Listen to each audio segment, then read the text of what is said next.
Witajcie, kochani. W tym odcinku chciałabym przeczytać Wam co nieco, zachęcić do tego, żeby czytać w języku angielskim. Jak widzicie, na biurku przygotowałam kilka książek o zróżnicowanym poziomie i zróżnicowanej tematyce.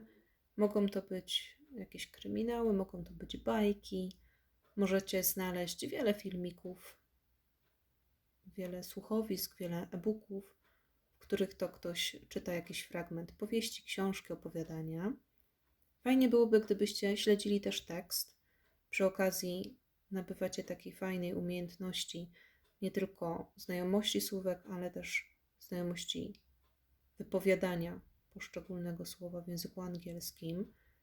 Bardzo dobrze wiecie, że wymowa różni się od pisowni, więc przy okazji uczycie się całości tego słówka.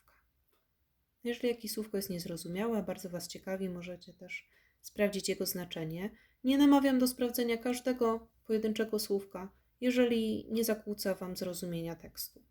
Nie ma to sensu, chyba że, tak jak wspominałam, bardzo Was to ciekawi i bardzo chcecie dowiedzieć się, co znaczą pojedyncze słowa. Jak widzicie, dzisiaj przeczytam Wam fragment The Phantom of the Opera. Posłuchajcie. Do you believe in ghosts? Of course not. We like to talk about ghosts and to tell stories about them, but we don't really believe in them, do we? In the Paris Opera House in 1880, strange things are happening. One of the dancers sees a shadow in a dark passage.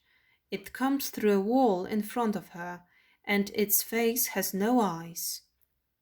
One of the stage workers sees a man in a black evening coat, but he has the head of a dead man with a yellow face and no nose.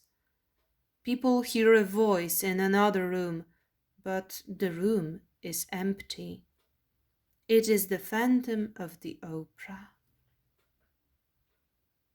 This is the Opera House in Paris.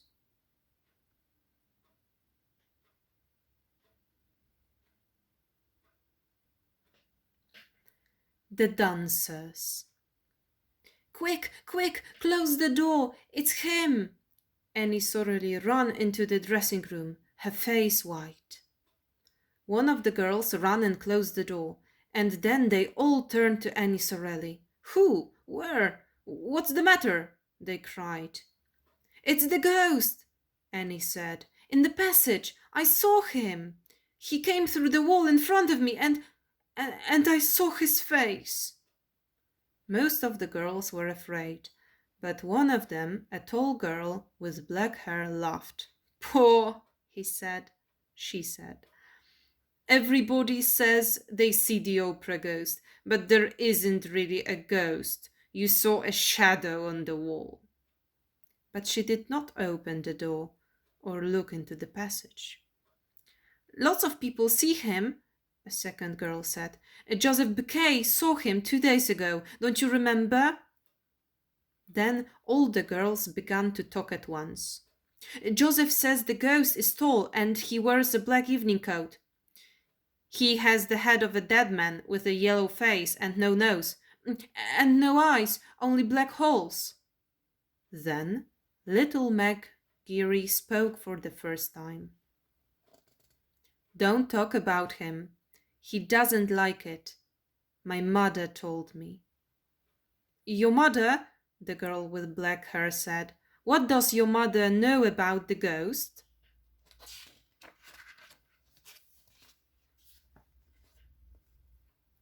She says that Joseph Buquet is a fool. The ghost doesn't like people talking about him, and one day Joseph Buquet is going to be sorry. Very sorry. But what does your mother know? Tell us, all the girls cried. Oh dear, said Meg.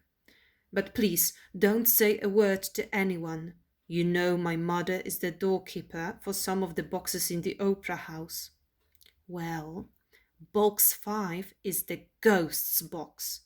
He watches the operas from that box, and sometimes he leaves flowers for my mother.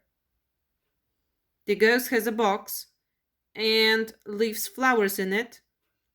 Oh, Meg, your mother's telling you stories. How can the ghost have a box? It's true, it's true, I tell you, Meg said. Nobody buys tickets for box 5, but the ghost always comes to it on opera nights. So somebody does come there. Why, no, the ghost comes, but there is nobody there. The dancers looked at Meg. But how does your mother know? One of them asked. There's no man in a black evening coat with a yellow face. That's all wrong. My mother never sees the ghost in box 5, but she hears him. He talks to her, but there is nobody there. And he doesn't like people talking about him. But that evening the dancers could not stop talking about the opera ghost. They talked before the opera, or through the opera and after the opera. But they talked very quietly, and they looked behind them before they spoke. When the opera finished, the girls went back to their dressing room. Suddenly they heard somebody in the passage, and Madame Geary, Meg's mother, ran into the room. She was a fat, motherly woman with a red, happy face, but tonight her face was white. "Oh, girls!" she cried. "Joseph Bouquet is dead. You know he works a long way down on the 4th floor under the stage. The other stage workers found his dead body there an hour ago with a rope around his neck." "It's the ghost!" cried Meg Geary. "The ghost killed him."